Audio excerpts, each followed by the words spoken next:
Have you ever felt like you're playing a game where someone else wrote the rules? That you're a passenger in your own life, reacting to events that just seem to happen to you? What if I told you that for an incredibly small fraction of the population, life isn't a reaction, it's a conscious creation? These individuals, what we might call the 1%, understand a fundamental truth that has been echoed through ancient spiritual texts and is now being validated by the frontier of quantum science. The truth is this: your external reality is nothing more than a flawless holographic mirror of your internal state of being. The universe is not punishing you or rewarding you. It is simply reflecting you. Every circumstance, every relationship, every dollar in your bank account is a direct energetic feedback loop from the frequency you are broadcasting, consciously, or, more often, unconsciously. This isn't about wishful thinking. This is about the physics of consciousness. The observer effect in quantum mechanics has demonstrated that at the subatomic level, the very act of observation changes the reality being observed. You are the observer of your life.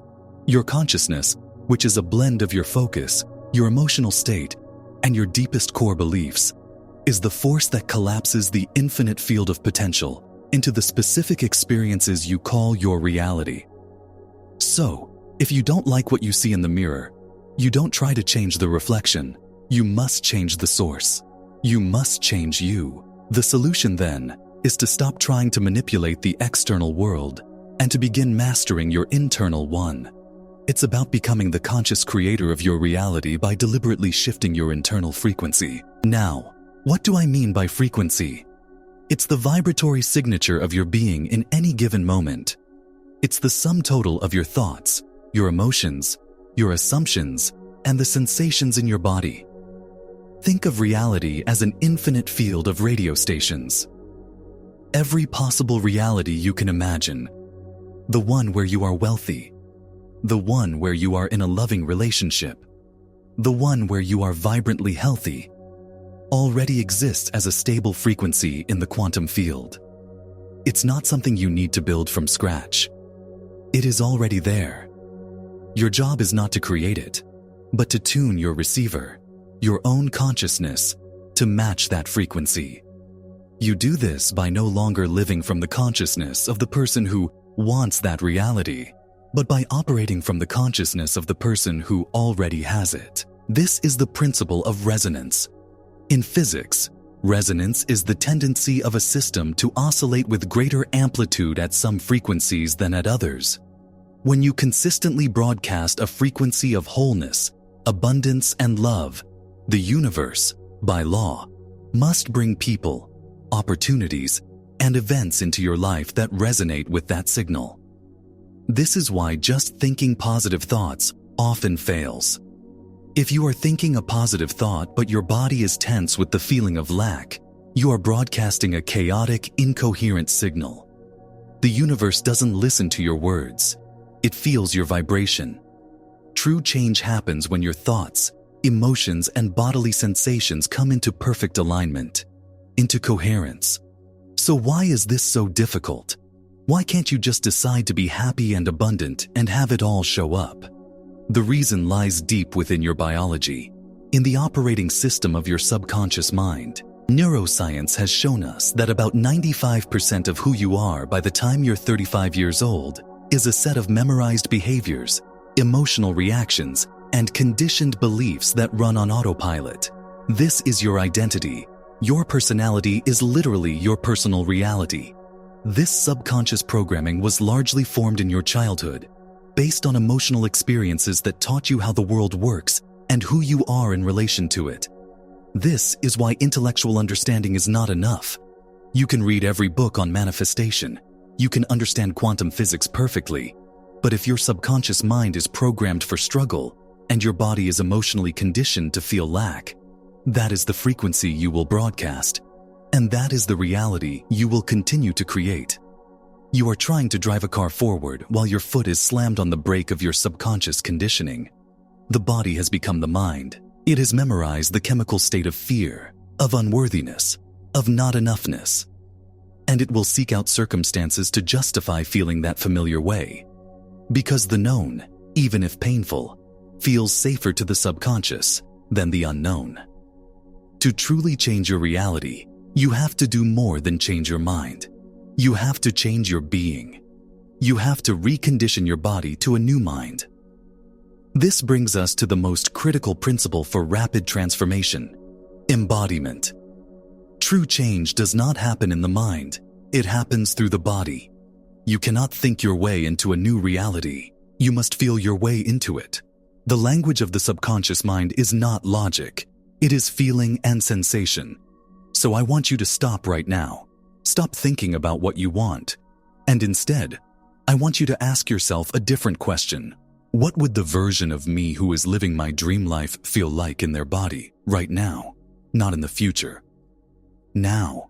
Would they feel expansive in their chest, grounded in their feet, a sense of calm in their solar plexus? Close your eyes for just a moment and generate that feeling.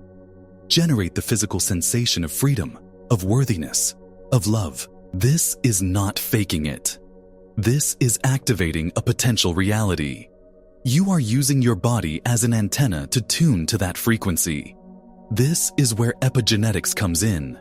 Dr. Bruce Lipton's work shows that our genes are not our destiny. It is the environment of the cell that signals the gene. And what creates that environment?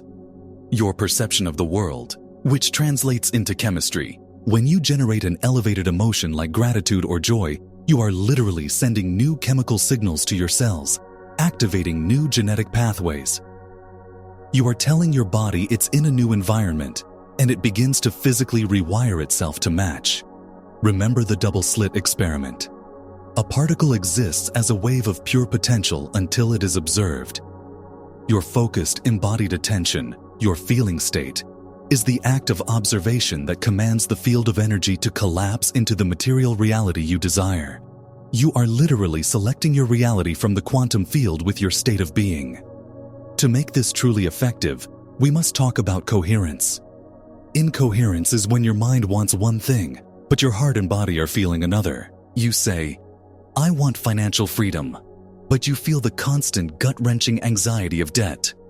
This sends a scrambled, powerless signal. The universe gets mixed messages and reflects back that same chaos.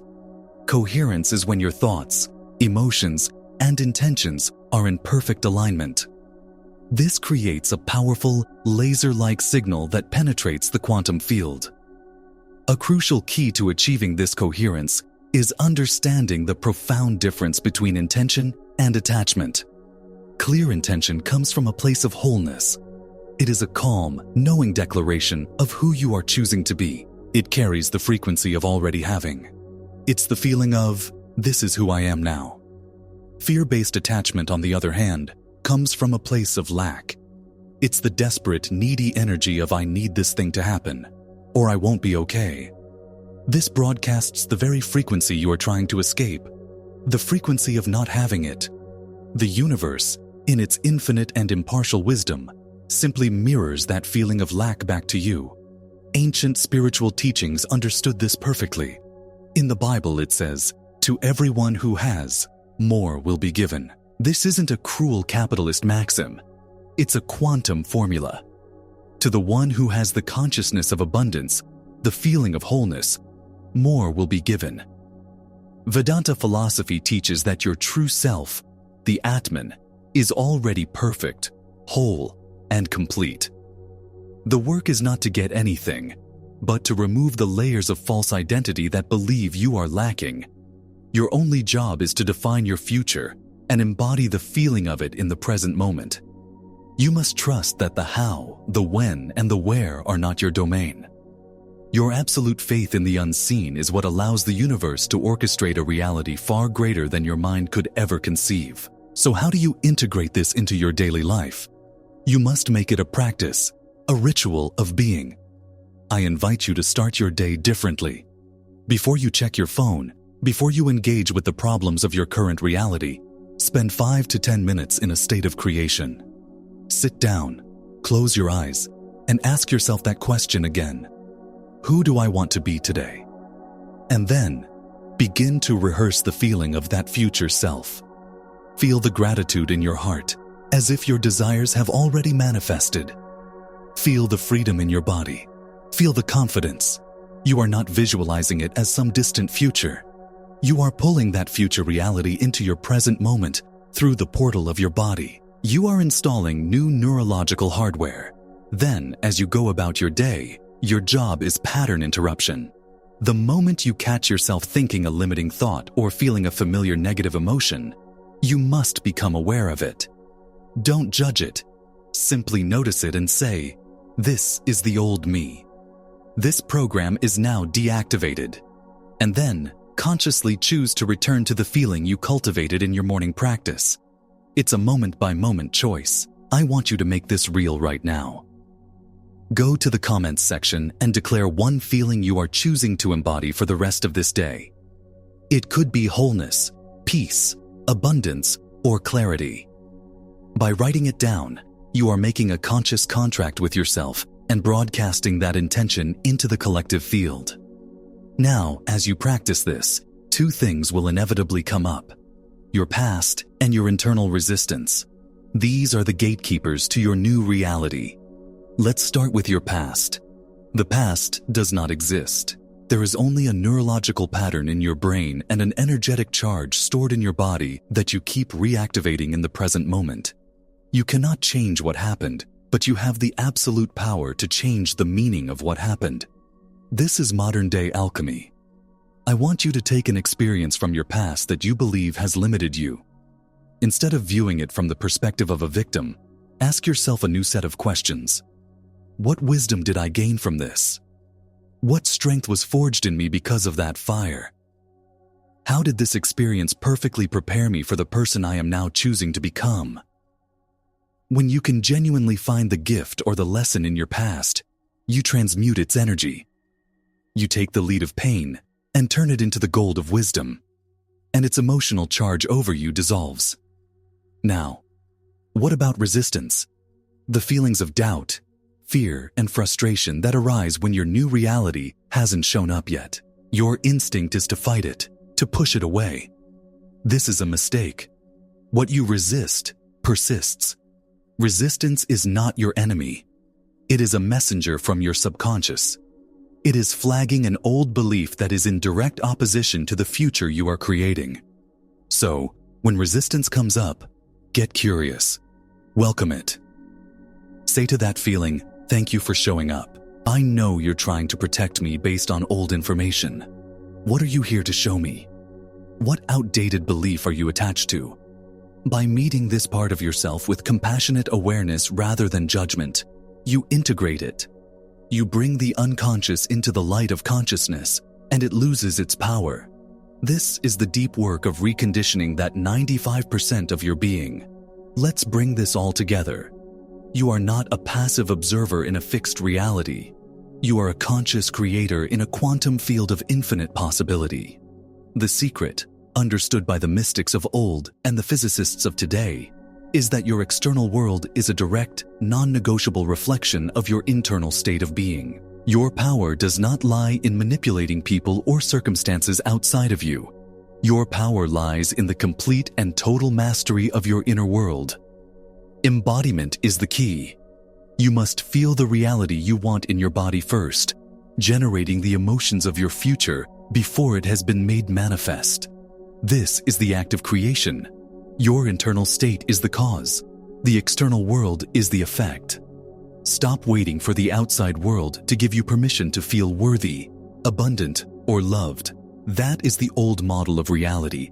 The new model, the true model, is to give that feeling to yourself first.